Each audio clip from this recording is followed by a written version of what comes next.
Olá, meu nome é Lara, eu sou médica geriatra e fico feliz de ter sido convidada para essa atividade junto com o Ministério da Maturidade da Primeira Igreja Batista em Goiânia. A minha missão é falar sobre envelhecimento saudável, envelhecimento com saúde. E olha só, pode parecer meio estranho, né? Como envelhecer com saúde? Sendo que nessa fase da vida é muito comum as pessoas terem várias doenças que elas foram adquirindo ao longo dos anos. É possível ter um envelhecimento saudável? Sim, é possível, independente de doença, porque envelhecimento com saúde tem a ver e refere-se a bem-estar. Em geral, bem-estar caminha junto com independência e autonomia. E nós precisamos ter algumas características físicas e mentais que vão ser importantes para que nós tenhamos independência e autonomia na terceira idade, na fase da velhice. A primeira dessas capacidades físicas e mentais, esse primeiro domínio, é o domínio que a gente diz da locomoção ou mobilidade. É aquela nossa capacidade de ir e vir. Temos também o domínio da saúde mental, que diz da capacidade cognitiva ou intelectual e a capacidade, a condição psicológica. Temos o domínio da vitalidade, que tem a ver com ânimo, com força, com energia. O domínio sensorial, que é a nossa capacidade de visão e a capacidade de audição. Todas essas capacidades físicas e mentais, elas colaboram com o bem-estar, mas elas são muito influenciadas também pelo ambiente. Quando a gente tem um ambiente que é amigável, que é acolhedor, com uma capacidade às vezes prejudicada, a gente consegue manter o bem-estar. Por exemplo, pense numa pessoa que para se locomover vai precisar de um andador ou de uma bengala. Se o ambiente é acessível, se é mais fácil descer os planos, né? Ou porque tem uma escada melhor, ou porque tem uma rampa, a pessoa continua a ter independência na mobilidade. E acontece o contrário. Às vezes a pessoa não tem problema nenhum, não precisa de andador, não precisa de bengala, não tem problema de equilíbrio, mas ela vive num ambiente tão íngreme, com tanta dificuldade para locomoção, que ela acaba ficando dependente de alguém para buscar um carro, um transporte, porque ela não consegue caminhar naquele local. Então, o ambiente, ele pode ser uma barreira para o envelhecimento saudável ou ele pode ser um facilitador, um ambiente amigo do idoso.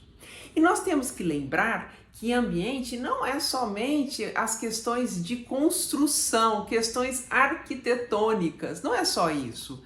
Tem a ver também com atitudes.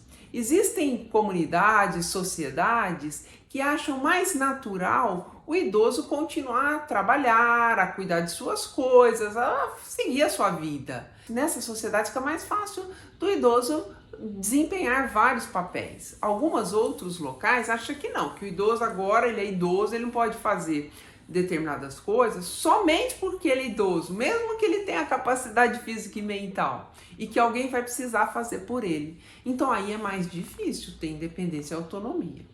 Se a gente for olhar, nós temos os exemplos de muitos idosos e idosas que continuaram sua atividade profissional ao longo da vida e tiveram ápice na terceira idade. Vocês com certeza vão conhecer escritoras, escritores, artistas, líderes de governo, empresários, vendedores que mantiveram a sua vida profissional e todo o ambiente social relacionado a isso até idades muito longevas. Então essa atitude favorável ao idoso, sem preconceito, ela facilita, é um facilitador ambiental para o envelhecimento saudável. Temos que lembrar da tecnologia, dos equipamentos e dos serviços.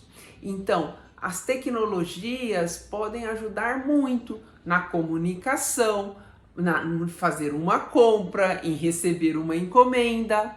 Nós podemos contar com o serviço. Pense numa pessoa que tem dificuldade de manter a casa limpa. Ora, se ela não consegue manter a casa limpa, às vezes vai pensar, eu vou precisar me mudar para um residencial, eu não vou poder ter mais a minha casa. Mas se ela contar com o serviço de alguém, seja um funcionário, uma pessoa contratada, um voluntário, um amigo, um familiar, que faça aquele trabalho, ela vai manter a sua independência e autonomia. Tenho dificuldade com as compras, eu posso pedir a entrega ou alguém pode fazer para mim. Isso mantém a minha independência e autonomia nessa tarefa. Então, a gente tem que compreender que o ambiente faz muita diferença no envelhecimento saudável e ele não é apenas o ambiente arquitetônico, mas serviços, tecnologias são muito importantes e as atitudes. Quando eu tenho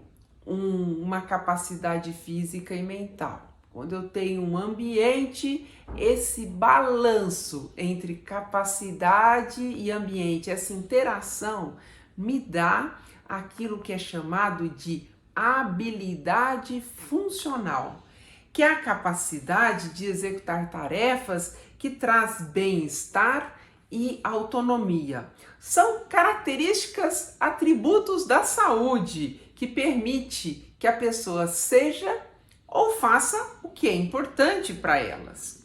E geralmente a habilidade funcional refere-se à capacidade de satisfazer suas necessidades básicas, de aprender, crescer, tomar decisões, de ter mobilidade, de construir e manter relacionamentos e de contribuir para a sociedade. Manter e desenvolver estas habilidades vai permitir ter bem-estar na velhice, e isso é envelhecimento saudável.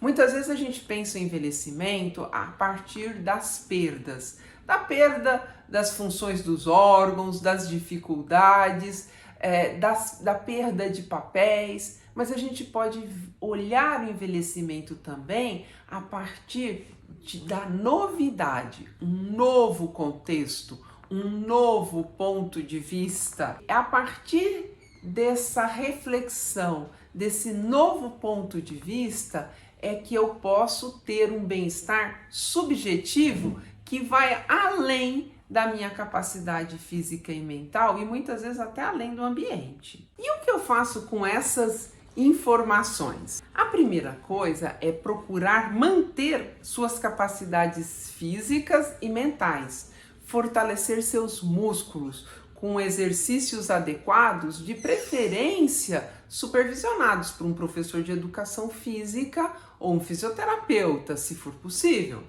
Fazer uma alimentação adequada e saudável.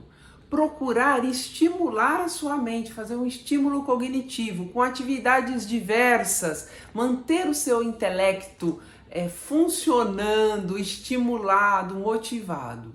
Vai cuidar da sua saúde mental, evitar ambientes estressantes, evitar pensamentos estressantes, cuidar da espiritualidade, da sua saúde espiritual. Você também pode cuidar da saúde dos seus olhos, da sua audição e dos dentes. Afinal de contas, é mais fácil você se alimentar bem se você tem dentes em bons estados. Uma situação importante é prevenir quedas. Uma queda pode mudar radicalmente a trajetória de envelhecimento de uma pessoa. Aquela pessoa que estava tendo uma trajetória de envelhecimento saudável pode passar a ter uma trajetória de envelhecimento com incapacidade, com perda de autonomia em consequência de uma queda. Então vale a pena ter um comportamento que previne as quedas. Cuidar para controlar suas doenças crônicas.